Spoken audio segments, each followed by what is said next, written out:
Akashvani Adilabad 100.2 FM మనస్సు నిండా. కిసాన్ వాణి కేంద్ర వ్యవసాయ రైతు సంక్షేమ మంత్రిత్వ శాఖ వారి ప్రాయోజిత కార్యక్రమం. ఏ భూముల్లో ఎసుంటి పంటలేయాలా, రైతులు పంటలు ఏసిన నుంచి దిగుబడి చేతులకు వచ్చేదాకా ఎసుంటి ఎగుమతులు చేయాలా, ఏమేం మందులు వాడాలా, ఏమేం ఎరువులు ఎప్పుడెప్పుడు వేయాలా, ఈ విషయాలను వ్యవసాయ అధికారులు శాస్త్రవేత్తల సలహాలు సూచనలను ముచ్చట్ల రూపంలో వినిపించే కార్యక్రమం ఇది. గట్లనే మంచి సాగు పద్ధతులను పాటించి మేలైన దిగుబడులు సాధించిన రైతుల అనుభవాలను పంచుకునే రైతు అంతరంగం కూడా గిల్లనే ప్రసారం అవుతుంది. ఇయాలటి కిసాన్ వాణి కార్యక్రమ సమర్పకులు కె లెనిన్.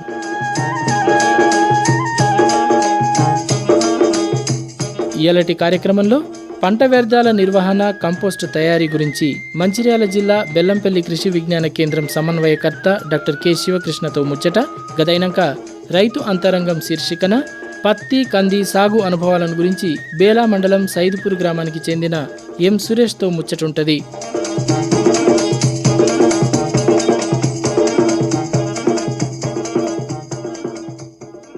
వాతావరణం. జిల్లాలో వాతావరణం పొడిగా ఉన్నది. గడిచిన 24 గంటల్లో నమోదైన ఎక్కువ ఉష్ణోగ్రత 36 డిగ్రీల సెల్సియస్, తక్కువ ఉష్ణోగ్రత 11 డిగ్రీల సెల్సియస్. ఇక గాలిల తేమ 18%. ఇక వచ్చే 24 గంటలల్లా ఆకాశం నిర్మలంగా ఉంటుంది, ప్రధానంగా ఎండగా ఉంటుంది. అంతకు మించి వాతావరణంలో చెప్పుకోదగ్గ మార్పేమీ ఉండబోదు. వాతావరణ సూచన ఇన్నరు. మీరు ట్యూన్ చేసింది ఆకాశవాణి ఆదిలాబాద్ 100.2 FM మనస్సు నిండా. మీరు వింటున్నది కిసాన్ వాణి కేంద్ర వ్యవసాయ రైతు సంక్షేమ మంత్రిత్వ శాఖ వారి ప్రాయోజిత కార్యక్రమం. ఇప్పుడు పంట వ్యర్థాల నిర్వహణ, కంపోస్టు తయారీ గురించి మంచిర్యాల జిల్లా బెల్లంపల్లి కృషి విజ్ఞాన కేంద్రం సమన్వయకర్త డాక్టర్ కె శివకృష్ణతో ముచ్చట ఇంటరు. ఈ ముచ్చట పెట్టింది కె లెనిన్. వ్యర్థ పదార్థాల నుంచి అర్థవంతమైన సంపదను సృష్టించే పరిజ్ఞానం ప్రస్తుతం అందుబాటులోకి వచ్చింది. అది వేటి విషయంలోనైనా చోటు చేసుకుంటుంది. ముఖ్యంగా పంట వ్యర్థాల విషయంలోకి వచ్చినట్లయితే ఆ వ్యర్థాలని సదుపయోగం చేసుకుంటే ఒక కంపోస్ట్గా తయారు చేసి మళ్ళీ పంటల సాగులో వాటిని వినియోగించుకోవచ్చు. అలా పంట వ్యర్థాల నుంచి కంపోస్ట్ని ఎలా తయారు చేసుకోవాలి, అలా తయారు చేసుకున్న కంపోస్ట్ వల్ల ఎలాంటి ప్రయోజనాలు ఉన్నాయి, ఆ వివరాలు తెలియజేసేందుకు ఇప్పుడు మనతో మంచిర్యాల జిల్లా బెల్లంపల్లి కృషి విజ్ఞాన కేంద్రం సమన్వయకర్త డాక్టర్ కె శివకృష్ణ గారు ఉన్నారు. వారిని అడిగి ఆ వివరాలు తెలుసుకుందాం. నమస్కారం శివకృష్ణ గారు. నమస్కారం అండి. ముందుగా ఈ కంపోస్ట్ తయారీకి అనువైన పంట వ్యర్థాలు ఏమేమి ఉన్నాయి, వాటి గురించి చెప్పండి. ముఖ్యంగా పంట కోత అనంతరము మనకు వ్యర్థాలు లభ్యమవుతాయి. దాని ద్వారా మనము పంట వేసుకున్న ప్రదేశంలో అంటే చేన్లలోనే కూడా మనము ఈ కంపోస్ట్ తయారీ, పంట వ్యర్థాల కంపోస్ట్ తయారీ కూడా చేసుకోవచ్చు. అట్లా మనము ఆ విధంగా ఒకటి పంట వ్యర్థాల కంపోస్ట్ తయారు చేసుకోవచ్చు. అది మనము ఒక గొయ్యి తీసుకొని గొయ్యిలో ఈ పంట వ్యర్థాలను వేసి ఆ విధంగా నార్మల్గా ఒక సింపుల్ పద్ధతిలో ఆ విధంగా చేసుకోవచ్చు. లేదు అని అంటే ఒక గుంత తీసుకొని దాని పర్మనెంట్ స్ట్రక్చర్గా ఒక స్ట్రక్చర్ని ఒక పద్ధతిలో దాన్ని నిర్మించుకొని దాంట్లో ఈ వ్యర్థాలను వేసి ఒక పద్ధతి ప్రకారము మనము ఈ కంపోస్ట్ వానపాములతో కూడా ఒక ఎరువుని తయారు చేసుకోవచ్చు. అంటే మంచి పోషకాలు కలిగిన ఎరువుని మనము చేన్లలోనే లేకపోతే ఇంటి ప్రదేశంలో కూడా తయారు చేసుకోవచ్చు. అది పర్మనెంట్గా. లేదు అని అంటే పోర్టబుల్గా కూడా మనము ఈ పంట వ్యర్థాలను ఉపయోగించుకొని మనము ఎరువుని తయారు చేసుకోవచ్చు. ఎరువు సహజంగా పోషకాలు కలిగి ఉంటుంది కాబట్టి అది కుళ్ళి సూక్ష్మజీవులతోని ఇంకా పోషకాలు ఎక్కువగా ఉండి మనకు భూమికి కూడా ఎంతో ఉపయోగపడే ఎరువుగా తయారు చేసుకొని వాడుకోవచ్చు. ఖర్చు తక్కువ. ఇది ముఖ్యంగా రైతులే వారి పరిసర ప్రాంతాల్లోని ఎరువు తయారు చేసుకోవచ్చు. అంటే పెద్దగా ఖర్చు లేకుండా రైతు స్థాయిలో ఈ కంపోస్ట్ని తయారు చేసుకొని తిరిగి వారే పంట సాగులో ఉపయోగించవచ్చు. అయితే అంత ప్రాధాన్యత ఉన్న ఈ కంపోస్ట్ త్వరగా జరగడానికి ఎట్లాంటి పరిస్థితులు ఉండాలి, అంటే అనువైన పరిస్థితులు ఏమి, అట్లానే ఈ కంపోస్ట్ తయారీకి పంట వ్యర్థాలని మనం ఎట్లా ఎంపిక చేసుకోవాలా, ఈ పంట వ్యర్థాల ఎంపిక గురించి కూడా చెప్పండి. తప్పకుండా అండి. మనకు వ్యర్థాలు అనగా ఇప్పుడు గడ్డి, ఎండుగడ్డి దొరుకుతుంది. దాంతో పాటుగా కలుపు మొక్కలు ఎక్కువగా లభ్యమవుతాయి. లేని పక్షంలో నూర్పిడి చేసిన తర్వాత మనకు వ్యర్థాలు కూడా ఉంటాయి. అవి లేకపోతే మన చుట్టుపక్కల పెరిగే తంగెడు కానివ్వండి, గానుగ, వావిలాకు మొదలైన ఆకులు కానీ కొమ్మలు కానీ, దాంతోపాటు పశువుల పేడ, గొర్రెల పేడ, లేకపోతే కోడి పెంట, ఆవులది లేకపోతే బర్రెల మూత్రము, దాంతో పాటుగా గోబర్ గ్యాస్ స్లరీ ఇలాంటివి పదార్థాలు, వ్యర్థ పదార్థాలు మనకు అందుబాటులో ఉంటాయి.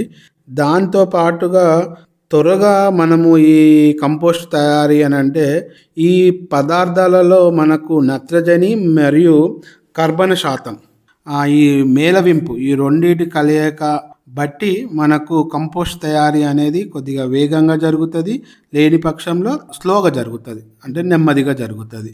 అంటే ఇప్పుడు ఈ కర్బనము నత్రజని ఈ రెండు మనకు నిష్పత్తి, ఈ రెండు నిష్పత్తి కర్బనము నత్రజని నిష్పత్తి ఏదైతే పంటలలో ఎక్కువగా ఉంటుందో దాని ప్రక్రియ, కంపోస్ట్ తయారీ ప్రక్రియ అనేది వేగవంతంగా ఉంటుంది.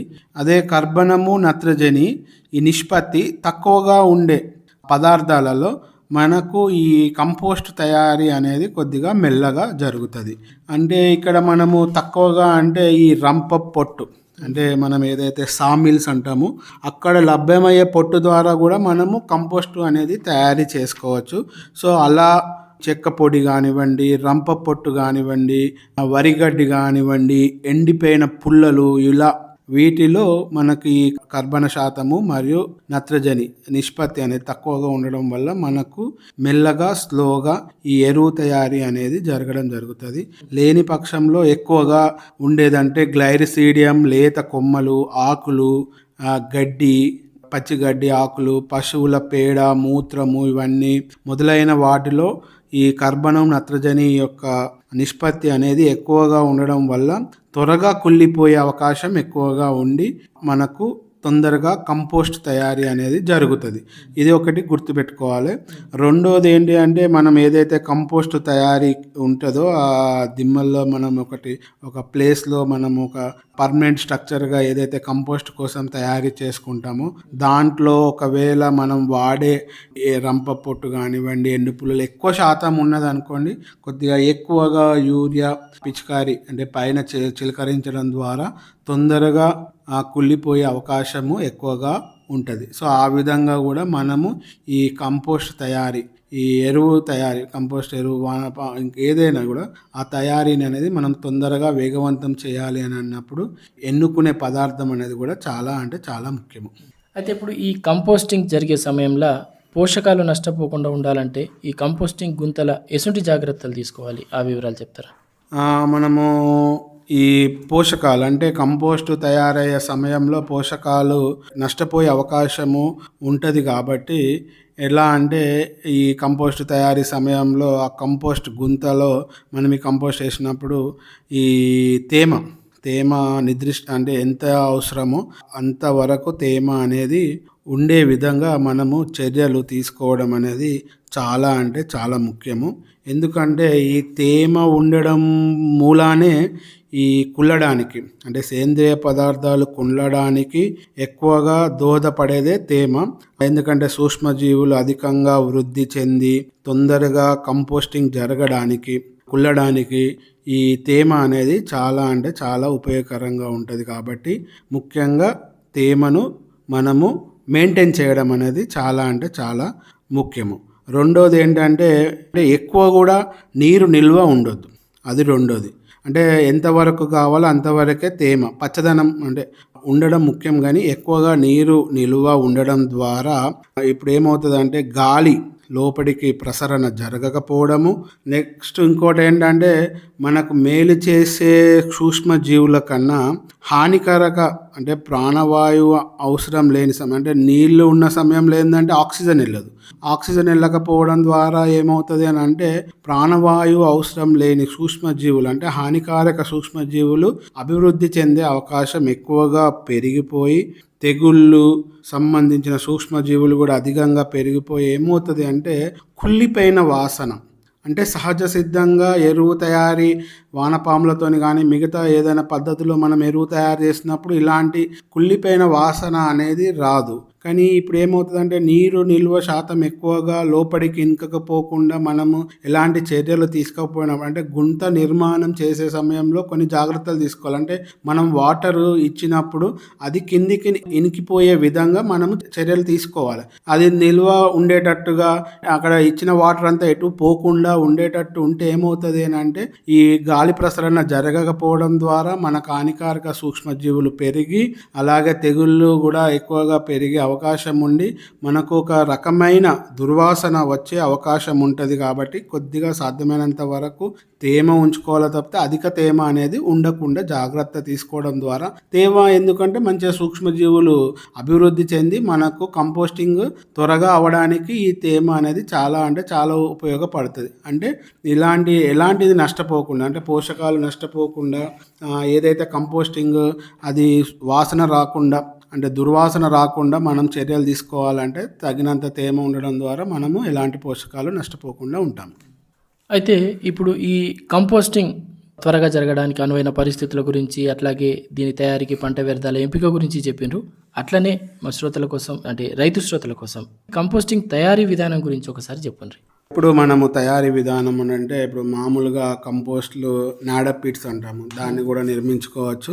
అదేంటంటే ఇటుకకు మధ్య సందు పెట్టేసుకొని నాడపిస్ట్ డ్రైగా మనకు కావలసిన ఎండు పదార్థాలను అందులో వేసుకొని కుళ్ళనిస్తాము. ఇప్పుడు వానపాముల ఎరువు తయారీ అంటే వానపాములు వేసి ఈ పేడ కానివ్వండి, ఆవుల పేడ, బర్రెల పేడ కానివ్వండి, ఈ కలుపు మొక్కలు దొరికినవి అవన్నీ తీసుకుపోయి దాన్ని చిన్న చిన్నగా ముక్కలుగా చేసేసి దాన్ని ఈ కంపోస్ట్ మనం ఎక్కడైతే మనం నిర్మించుకుంటాం అంటే ఎక్కువగా చేళ్ళల్లో ఒక మూలకు కానివ్వండి, చెట్టు నీడ కింద కానివ్వండి అట్లా ఏర్పాటు చేస్తాం. పర్మనెంట్ అయితే లేదు అంటే పోర్టబుల్ కూడా మనకు ఇప్పుడు ప్లాస్టిక్ రూపకంగా మనకు vermi beds, standard vermi beds వస్తున్నాయి.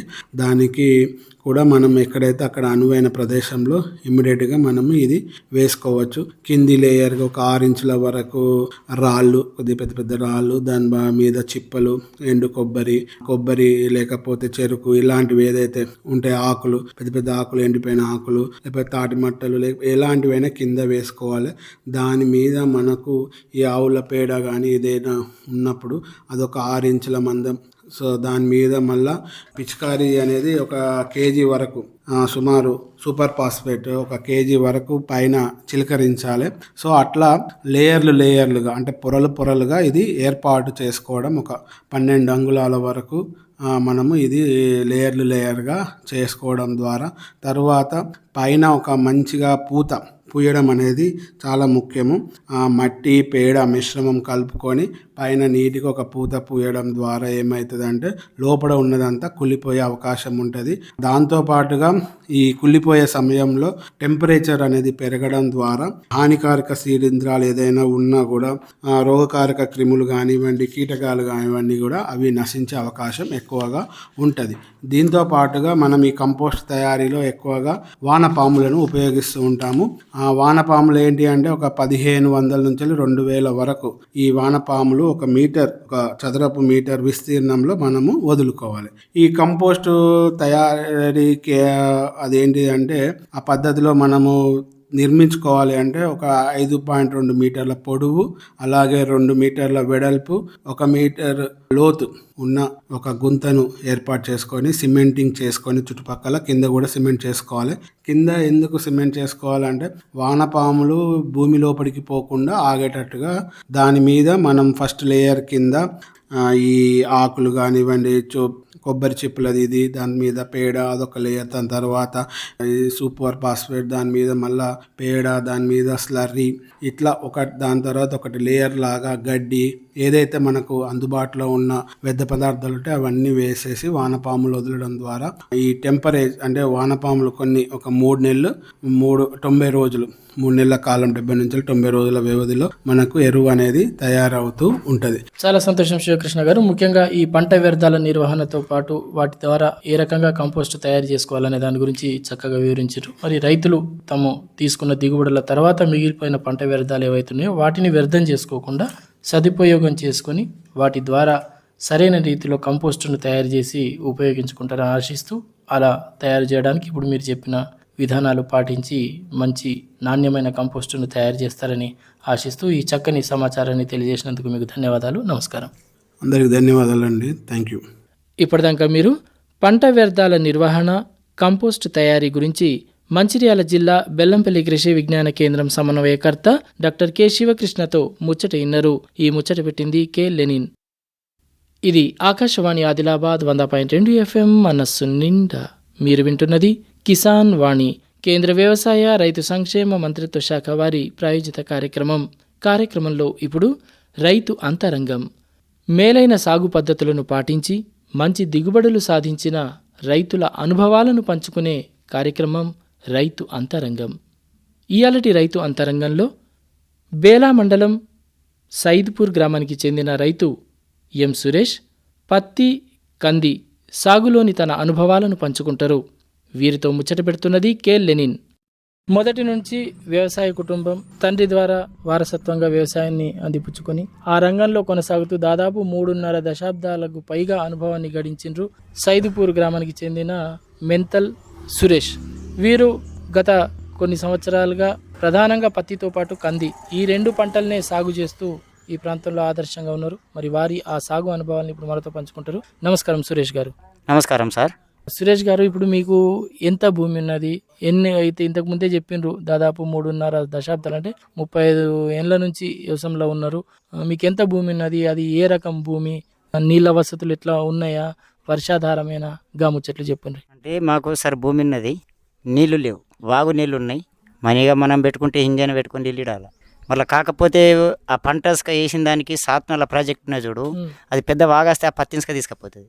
ఇక మళ్ళీ ఏమైనా వేద్దామంటే దాంట్లో అవకాశం ఏమి ఉండదు. ఇక ఇప్పుడు ఇసుక మెట్టు అవన్నీ పెట్టినాయి అందులో, కానీ ఏదో పత్తి పెడుతున్నాం తోడేమో వస్తున్నది. అంటే ఇప్పుడు ఇక్కడున్న భూములు ఎట్లా? ఇసుక భూముల 3 రకాలు ఉన్నాయి సార్. కొన్ని ర్యాగడి ఉన్నాయి, కొన్ని బరకాలు ఉన్నాయి, కొన్ని రాళ్ళు ఉన్నాయి. మరి ఇప్పుడు ఈ భూములు ఏ పంటలకు అనుకూలం? మీరేం పంటలు సాగు చేస్తున్నారు? మాకు ఇప్పుడు వచ్చేది సార్ పత్తి తొగరేస్తుంది మా తప్ప సోయాబీన్ రాదు మా దగ్గర. ఇక టమాటా బిమాటా వస్తే కానీ చేనులలో బోర్లు లేవు. కొందరికి ఉన్నాయి, కొందరికి లేవు. ఇప్పుడు ఎండాకాలం పెడదామంటే గోజలు అన్నీ మొకటవుతాయి. ఇక మనకు గవర్నమెంట్ ఏమన్నా సార్ ఇవి రైతు బంధు అది ఇచ్చిన దానికంటే మనకు చేనుల బోర్ వేయించుడు, పింఛన్ వేపిస్తే అది బాగుంటుందని మేము ఆశతోనే ఉన్నాం. కానీ ఏ గవర్నమెంట్ మాకు అది స్కీమ్ పెట్టలేదు. ఆ స్కీమ్ కింద పెడితే మాకు ఏదో మేము అందులో కొంత పత్తి నిడిసబెట్టి టమాటా కానీ వంకాయ కానీ ఏదో కానీ మేము పెట్టుకొని బతుకుతాం అనుకుంటున్నాం. కానీ ఆ స్కీమ్ రాకులేదు. మా దగ్గర అంతా ఏం సార్ ఇప్పుడు పత్తులకు రేట్లు లేవు. కూలీలకైతే కుంటలకు 1000 రూపాయలు అవుతున్నది.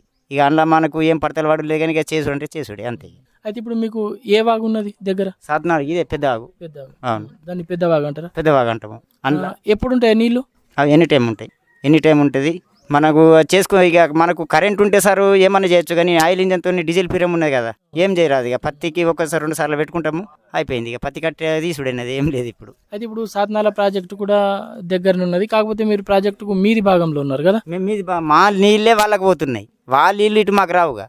అంటే మా ఇప్పుడు వర్షాకాలం ఏమంటే సార్ వర్షాలు పడితే చూడు, ఇక్కడ మా చేనులు కొట్టుకుంటూ పోతాయి, అక్కడ వాళ్ళకు లాభం అవుతుంది, మాకు ఇక్కడ నొక్షన్ అవుతున్నది. కానీ దీన్ని పట్టించుకునే నాదరు ఎవరు లేరు. ఇక అంటే ఎట్లా మరి ఇప్పుడు మీ నీళ్లు అటు ముందుకు పోకుండా ఇక్కడ ఆగడానికి చెక్ డ్యామ్లు అట్లా ఏమన్నా ఏం లేవా? ఏం లేవు సార్. అవి ఇక కడితే ఒకటి పైన కడితే మాకు లాభం అవుతుంది. కానీ అది ఏ గవర్నమెంట్ కడుతుందో ఓళ్ళు కడతారో అది కానీ ఇప్పటిదాకానైతే మాకు ఏం ఇది లేదు అన్నట్టు. సరే, ఇక మళ్ళీ మనం వ్యవసాయంలోకి వస్తే ఇప్పుడు మీరు ప్రధానంగా ఇక్కడి నేల స్వభావాన్ని బట్టి మీరు పత్తి, కంది 2 పంటలనే సాగు చేస్తామంటున్నారు కదా? అవును సార్.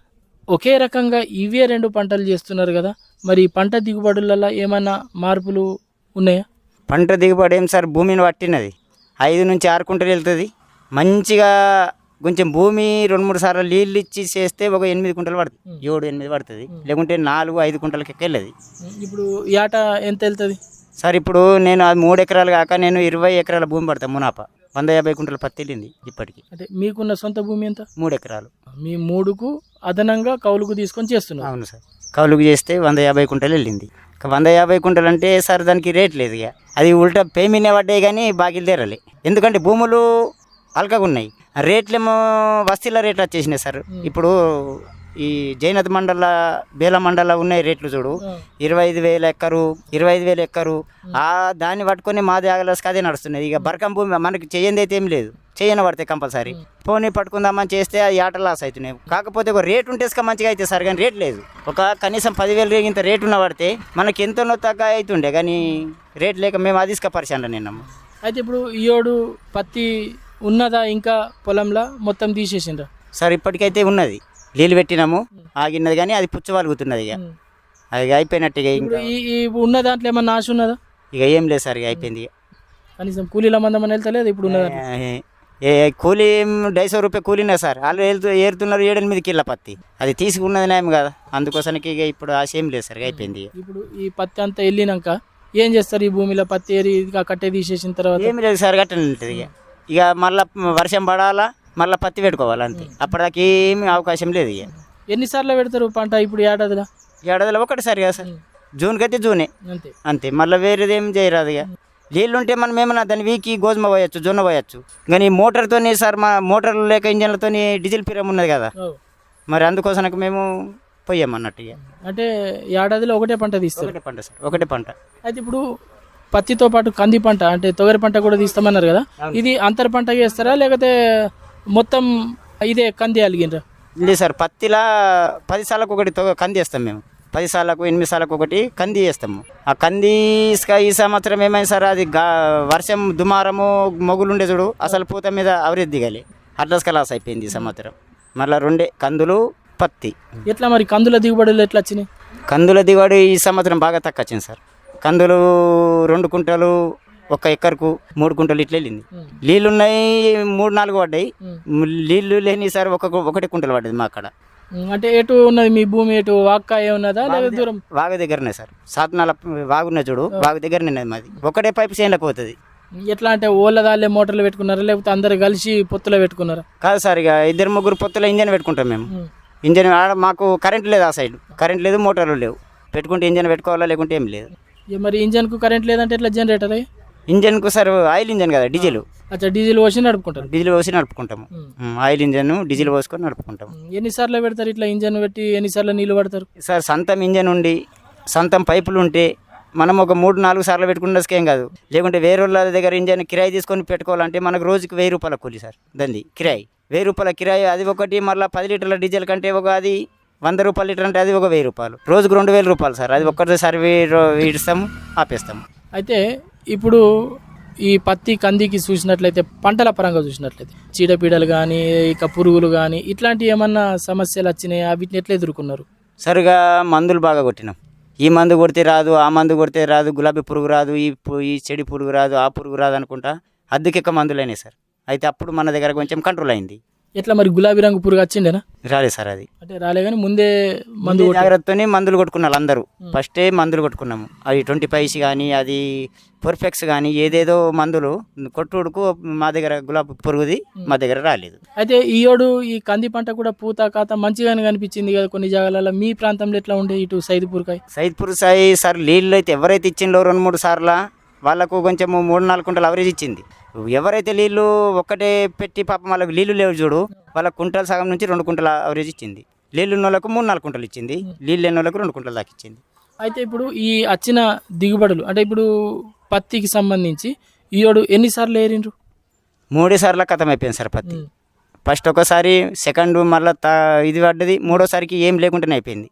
ఇక సార్ మళ్ళీ అది ఇక మనం ఏం చేయరాదు కదా దాంట్లో, మనకేం ఇంకా వేరే ఇద్దామంటే నీళ్ళు లేకపోయా ఏం లేకపోయా, దాన్ని ఉంచితే ఒక్కొక్క కాయ పుచ్చ మందులు కొట్టుకుంటా నీళ్ళు ఇచ్చుకుంటా కొంచెం అట్లనే 2 కుంటలు వెళ్ళింది, కానీ 3 సార్లకు అవుట్ అయిపోయింది సార్.